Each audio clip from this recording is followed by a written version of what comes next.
Hello, beautiful soul! Welcome back to my channel. This is my channel from Japan, Kabayan Cancer. This reading is for you. Tingnan natin ang iyong second half ng February 2026. Maraming salamat muna sa mga subscriber, yung subscriber, cross-watcher, at sa mga bagong pasok dyan. Welcome na welcome kayo sa bahay ni Ate Aimee. Salamat din sa nakataba ng puso ninyong mga comments. At sa mga nagpa-personal reading, marami pong salamat. Kung gusto nyo na energy nyo lang talaga, ang gusto nyo makuha natin, all the details is in description below. Pakicheck na lang. General reading tayo Cancer, kunin mo lang sa'yo at itapon ang hindi naman sa'yo. Maaring vice versa. Energy mo, energy ng person mo, energy ng malapit sa puso mo, nangyayari, or mangyayari pala. Use your own intuition, lawakan nyo inyong isipan, ano man ang gender mo, ano man ang edad mo. Wala sa baraha ang kapalaran ng tao, kayo pa rin ang makapagpapabago nito. Gawin yung guide, yung mga warning na pwedeng lumabas. Hindi yon negative sa warning para magkaroon nito ng idea. Ang mga bagay na dapat maiwasan, change of decision, o maaari makatulong sa inyo. Pero kung gusto mo na positive lang, na reading gusto mo marinig, hindi itong channel na to para sa'yo. Cancer! Mag-ingat ka kasi may mga chismoso, no? May mga alaga ka ring mga ibon, or mga tao na may mga chismoso. Yan. Huwag ka masyadong magkakwento-kwento rin, ganyan. Kung saan man yan. Kahit kasi minsan hindi ka nagkwento pero paano naman ang post mo, 'di ba, sa social media, ganun din 'yon. 'Di ba? Ingat ka na lang. And syempre nandiyan din yung point, may mga announcement situation ako na nakikita sa iyo at may mga successful happen. Para nandiyan yung point, may mga you will enjoy the fruit of your labor and success. Kaya may mga having fun, pag-chill-chill, may mga i-celebrate, or may mga outgoing situation, pwedeng na doon sa point na iyon. May announcement din ako nakikita sa inyo, and may mga family matter kayo, family matter. And always, balance, no? Mga kinakain, iniinom, situation, mga tao man yan. Sa iba sa inyo sa kinakain siguro, no? Yan, you need to be careful. Yan, ang requirement sa inyo. And syempre, slowly but surely getting ahead. Merong mga bagay o sitwasyon na nagiging slow ka this time, or magiging slow ka by the second. Yan. Or may mga bagay ka na hinihintay rin, or nandun yung point na chill-chill lang. Ganun. Or may mga sitwasyon na nagiging mabagal para sa'yo, kung saang aspeto ng buhay mo yan, at kung ano man yan. Pwede na doon sa point na iyon. Or tingnan pa rin natin yung mga lalabas sa hard work ahead. May mga parating na dapat mong gawin, fokusan, or give your effort and hard work dun sa sitwasyon na yon. May mga parating. Iba dito, maaring matagal na yon, and then this time is a-actionan nyo na siya. Iba naman sa inyo, is sinasabi dito na kailangan nyo munang gawin, or kailangan mo na desisyonan, or kailangan mo na actionan. Pwedeng nandun sa point. Vice versa tayo. May mga darating na a-actionan, Uy, congrats, you have a wealth. Uy, kung iba naman sa inyo is matagal, sa tinagal-tagal man din ng isang sitwasyon sa buhay mo, na ginawa mo yun, and this time marireceive mo yun. There's a successful situation happening to your life. Pwedeng sa pera, pwedeng sa achievement, pwedeng sa fashion, creation, or sa mga project mo sa buhay mo. Kung saang aspeto mo yan, Cancer, ha? And may mga short journey situation. Kung saan man yung short journey yun, siguro short journey of situation na nagiging slow ka, o nagiging mabagal ang lahat.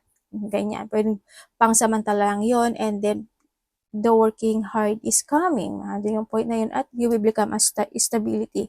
Magiging stable ka na sitwasyon. Kung ano may mga short journey happen into your life, pwede mga short journey celebration, having fun, kasi andito rin to, di ba? Ganyan, mga short journey na traveling, or kung ano may sitwasyon na yan. Successful, kung ano man yan, no? Achievement. And meron kang family sorrow. Maaaring nandito yung point na may mga lungkot ako na nakikita. Pwede kasi ito is disappointment, lungkot, pag-iisip, ganyan, na mga negative, or may mga situation when it comes sa health, siguro na hando yung point na may tao, when it comes to family, ikaw or someone is may mga sakit matagal na. Pwedeng nandun na yun, or maaaring pakhabang buhay na talaga sila na kailangang alagaan. Pwede na doon sa point na yun. Or kung anumang sorrow ang pagdadaanan mo sa family mo. Basta, maaaring ito is pang short lang to, di ba? Pang short journey lang siya, hindi siya totally magiging, halimbawa, nagkaroon ng pag-aaway, nagkaroon hindi pagkakaintindihan, mga disappointment, pero ano may yung sorrow na pwedeng pang short lang iyon, no? Huwag masyadong, mag-isip. And October. October is 10. Pwede siya is 10 minutes, 10 hours, days, weeks, or months man yan, Or by October. Pwedeng ganon. Pwedeng October is may kakilala ka na birthday is October. Ganyan. Pagdating dito is magbabago. May mga pagbabagong sitwasyon sa buhay mo. Siguro na-handle kasi sa fallen, no? Weather change kasi ito. May mga pagbabago magaganap sa buhay mo. Siguro when it comes to your family, kung nagkaroon ng mga short journey situation, and this time, it will become change. Kung magkakaroon ng pagbabago, at nandito na si stability. No? Sa iba naman sa inyo, siguro mga short journey of, baka magpupunta kayo sa may mga, may mga ganyang, yung mga namumula-mula, yung mga dahon-dahon, nag-orange-orange yung mga dahon-dahon, baka magpupunta kayo doon, di ba? Magbabakasyon kayo doon, kung saan mga aspeto kung saan man yung bansa na meron na ganyan. US, Japan, ano ba, Korea, Canada, actually meron ata doon. Hindi ko alam kung meron sa iba, hindi ko alam. Maaring doon yung mga ganung sitwasyon, na maaring i-work it hard ng sitwasyon. Pero magkakaroon ata ng mga pag-uusap. And then, sa iba naman sa inyo, it's for on changing. Ibig sabihin is, may sitwasyon na mag-change na sa buhay mo kasi andito na sa stability. Ibig sabihin, you will be stable doon sa sitwasyon na yun at magsasucess siya. Yun na nakikita ko dito. Kung saang aspeto ng buhay mo yan. Tingnan natin ang energy ni Cancer. Energy po ni Cancer.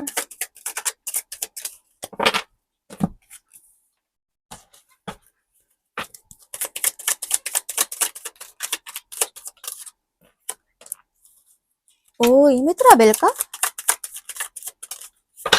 Or maybe you have a plan. Okay, energy mo. Energy mo is nandito ka sa sitwasyon mo na may mga paghihintay na nagaganap o may mga hinihintay ka, maybe sa iba. Nandun ka sa point na iyon. May mga hinihintay ka na ma-accomplish, ma-achieve, or ma-fulfill. Nandun ka sa point na yun. O nahandun yung point sa iba is nagkakaroon kayo ng mga pagpaplano sa buhay. Pwedeng nahandun sa point na yun. Maring kung ano mang plano na ginagawa nyo, nahandun din yung iba sa inyo is when it comes to your energy is meron kayong, may nagkakaroon ng doubt in a situation. Hindi ko alam in what way yung doubt na yon. Siguro, when it comes, example ko lang, ma-achieve ko ba to? Mangyayari ba to? Mga ganun. Kung ano mang doubt, doubt mo sa sarili mo, kung mga ganun. May mga sitwasyon na sa iba sa inyo, you don't know how to proceed. Nandun ka sa point na yun. Sa iba, if you want to take it action or not, o sa iba ay nandun yung kung magde-decide to stay ba o mag-go ba. Yan, nagkakaroon ng options in life. Yung iba, no? Yan, nagkakaroon ng mga, sa iba sa inyo, maybe you are preparing for something. Nandoon, may mga ipiprepare kayo, may mga bagay kayo na i-discover by the second half of February. Nandun sa point na yun. Or may mga sitwasyon na maglulok ka ng mga option situation. Hindi ko alam in what way yung sitwasyon na yun. Nahandun yung point na iyon. Pwede nahandun din may mga point, mga renewal, may mga i-develop. Nahandun din kasi yung kasiyahan na nakikita ko na parating. So within the 3 days, 3 weeks, or 3 months, man yan ang nakikita ko. February, March, April, May, mga ganon. O kaya days, weeks, or months man yan or maybe by the March, pwede nahandun sa point na yon. Or days or weeks man yan. May mga new idea or there's a new opportunities din ako na nakikita pagdating sa iyo. Basta nyo, there's a trouble situation. Parating kay Cancer.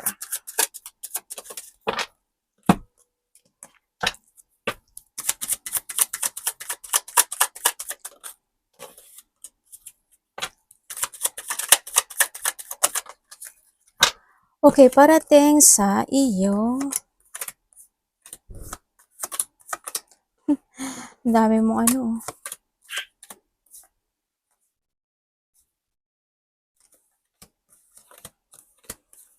Okay. Okay, parating sa inyo, may departure ako na nakikita sa iyo, Cancer. Hindi ko alam what way. Maaaring iba sa inyo is tapos na or sa iba sa inyo is mangyayari pa lang. Kung saang departure yan, malapit man o malayo man yan, sa nakita ko dito yun ang parating sa iyo. Ang parating din sa iyo is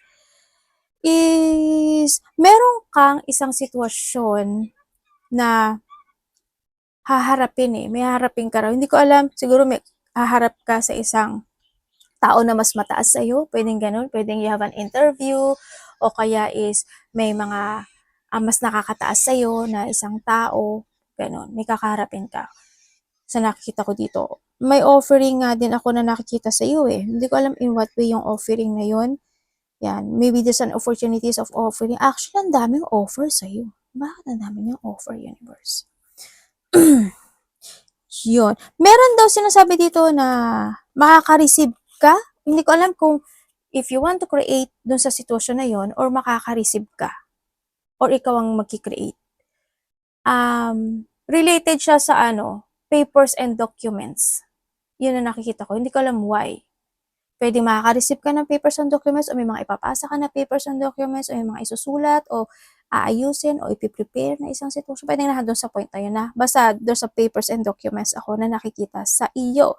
And then also is there's a person na mag-o-offer sa iyo. Hindi ko alam kung ano yung offer niya. Maybe this is an opportunity offering. Ako na nakikita sa iyo. Pwedeng ganun. So iba naman sa inyo is good news. There's a good news coming. May sitwasyon na, kasi nandito ka na sa point mo na magkakaroon ka ng clear path or merong positive destination coming sa buhay mo. Or maybe nandun ka sa point na may mga bagay ka na hinihintay na isang resulta or reward or you given your hard work sa isang sitwasyon para magkaroon ng positive destination doon sa point na yun. Pwedeng nahandun yung iba sa inyo sa point na yun. Yun ang nakikita ko dito.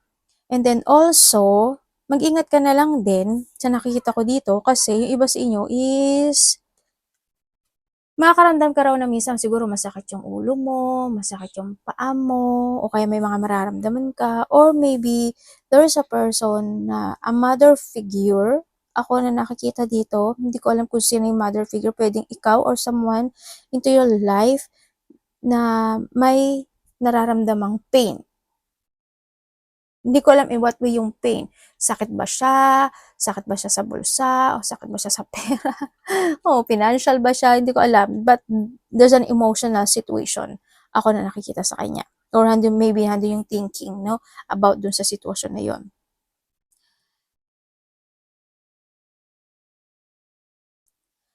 Well, hindi naman din... Okay. May marireceive ka daw. Gift? Money? Tulong? Yun. Pero, but there's a receiving. May marireceive ka raw na ikasisiya mo. Pwede itong sitwasyon na ito is matagal mo nang hinihintay. And then you will receive it successfully. Yun ang sabi dito. Yun. Siguro within the 6 to 19 days, weeks, or months. Ganon. Days, weeks, or months man yan. Yun ang nakikita ko dito. Kasi nandito ka na sa sitwasyon mo na yung iba sa inyo is you will going toward to a calm situation. Napapunta ka na sa calm situation kasi nandun yung point na magkakaroon na ng clarity in some aspect of your life. Yan, may mga celebration din sa iba. Ako nakikita sa iyo. May mga isi-celebrate, malaki man o maliit dyan. Mag-ingat na lang kayo, no? Kasi baka minsan may mga manakit yung mga tiyan nyo, ikaw or someone into your life, ganyan.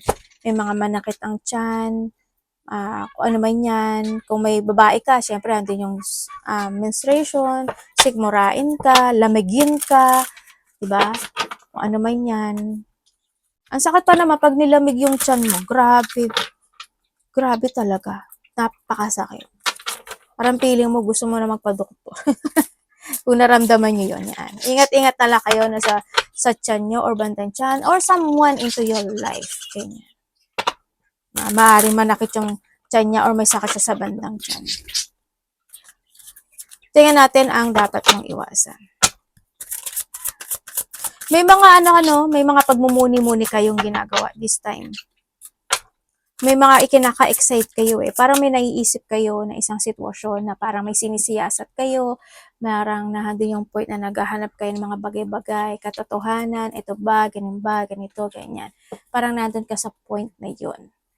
Iba sa inyo, sinihiwalay nyo yung sarili nyo sa iba. Pwedeng mas gusto mo muna mag-isa or gusto mo muna na silent mode ka muna. Pwedeng nandun sa point na yun, no? Or someone. Dapat iwasan ni Cancer.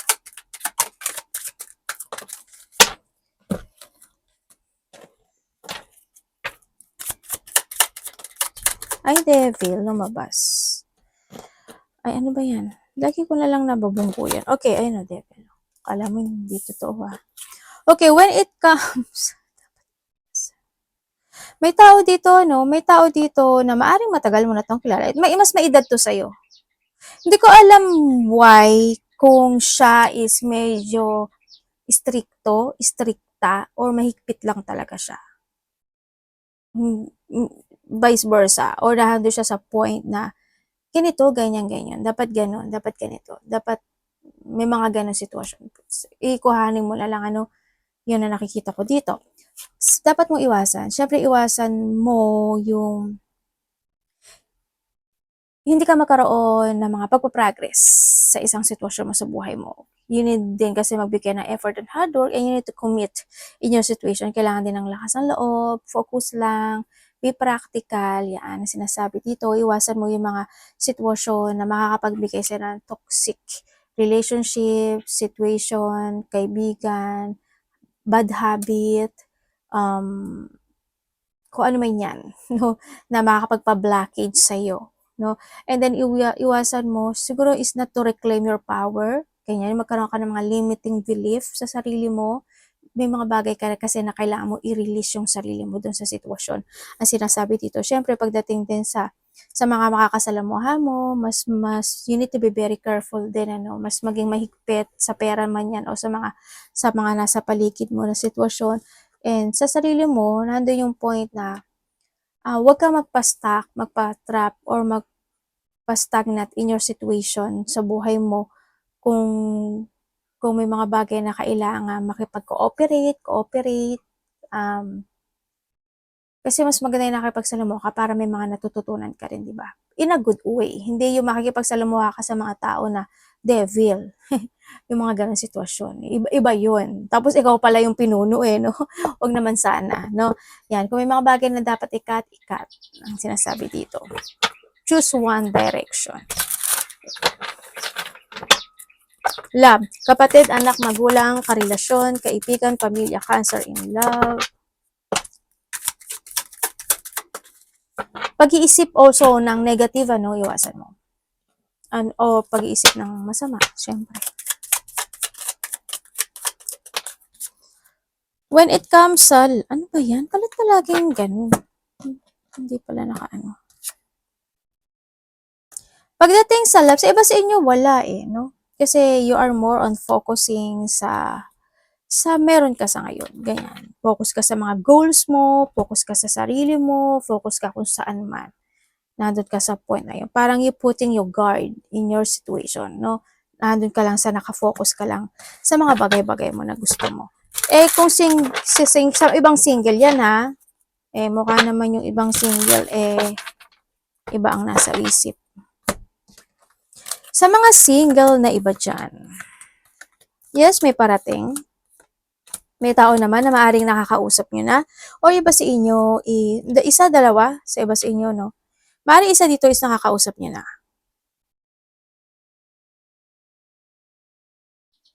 Pero may tao may interest sa'yo. Nakausap mo na to, or nakakausap mo na. Nandun sa point na yon. Pero mag-iingat ka, no? Hindi ko lang alam why, pero ang nakikita ko kasi, isa sa kanila, makapagbibigay sa'yo ng frustration. May malalaman kang katotohanan sa kanya. As in. Yan, may malalaman ka na katotohanan. Ingat ka na lang, syempre, di ba? dapat maging alert ka, mas matalino ka dapat sa kanya. Kung kayo naman is nagkahiwalay nitong taon na 'to, yes, oo, kasi may third party. Actually, isa sa inyo naging makasakim at makasarili. Biglaan lang din yung iba, 'no? And then, ang nakita ko rin dito is gusto niya pa na isang pagkakataon sa iyo, or maybe this is you, pero ang energy niya kasi is nagkakaroon pa rin siya, either may connection na siya or nagkakaroon pa rin siya ng interest sa iba bukod sa'yo. Mahina ko. Eh, kung ganito naman ang energy, wag na. 'Di ba? Dahil masaklap. Wag mo nang ulitin yung nakaraan. But it's up to you kung gusto mo or ayaw mo na. Ikaw naman magdidesisyon yan. Buhay mo yan. 'Di ba? Sa mga magkarelasyon naman is nandiyan napaka-very supporting na isang tao sa inyo. Nandiyan yung support situation kahit na hoping hoping hindi kung nagkakaroon man ng pain o nagkakaroon man ng sitwasyon na hindi maging maganda, nagkakaroon man kayo ng resetting sa isa't isa. Ngayon, nagkakaroon man mga frustration, pero nandun pa rin yung partnership to each other sa nakikita ko sa iba sa inyo. Magkakaroon, kasi hindi pagbibigay ng mga pangarap sa buhay.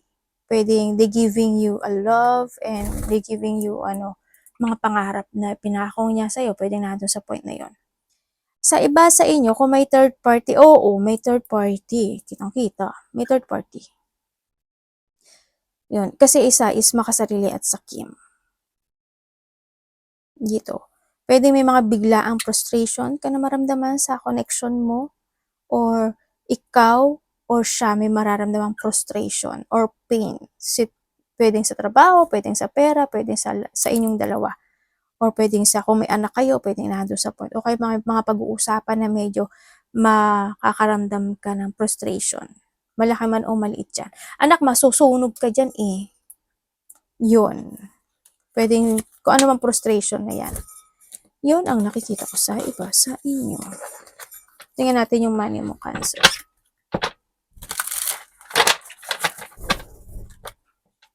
Money ni Cancer.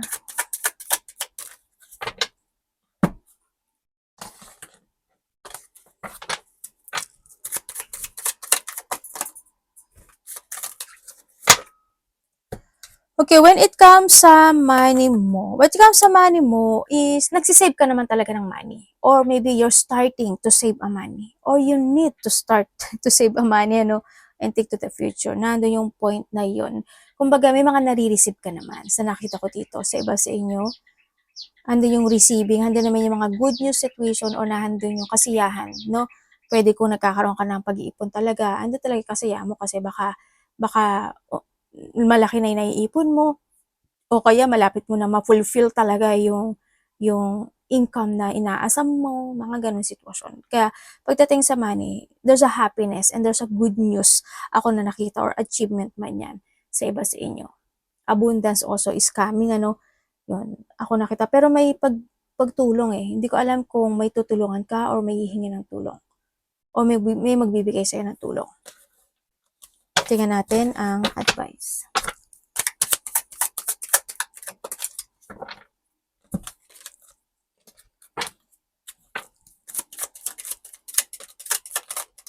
Okay, when it comes sa advice.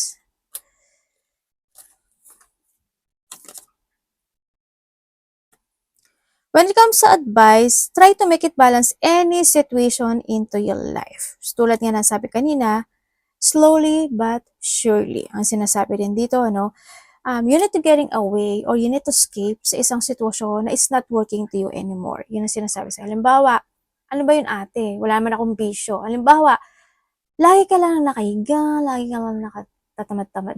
Tatamad-tamad, hindi naman ate. Halimbawa lang, ganun lang. O halimbawa, may mga pagkakain ka na hindi naman talaga nakakagot sa sa sarili mo, di ba? Sa katawan mo. Depende sa iyo, no? O kaya yung relasyon mo, kung meron mang nagiging toxic sa buhay mo, ganyan. You need to escape sa isang sitwasyon na you think na it's not working to you anymore. You need to getting away with something and you need to start fresh sa buhay mo. Yun ang sinasabi rin dito, no? And then, syempre, is balance lang din. Lahat balance. kailangan mo lang din daw ng disiplina. Ang sinasabi dito, discipline yourself, take good care yourself, and then, yun lang naman ang sinabi niya dito. Be happy and be contented. Kung ano yung meron ka sa ngayon, malaki man o maliit yung nare-receive mo, hindi ko naman sinasabi na i-stop mo na doon yung sitwasyon. But, you need to be happy and be grounded. Grounded lang din. Yung malaki man o maliit yung nare-receive mo, be thankful talaga as in sa taas, no? Ang sinasabi ito. And trust your intuition. Yun ang sinasabi dito. Mag-trust daw kayo sa intuition. Iba dito may pagka-sensitive, ano? Yun. Arigatou namaste, God bless.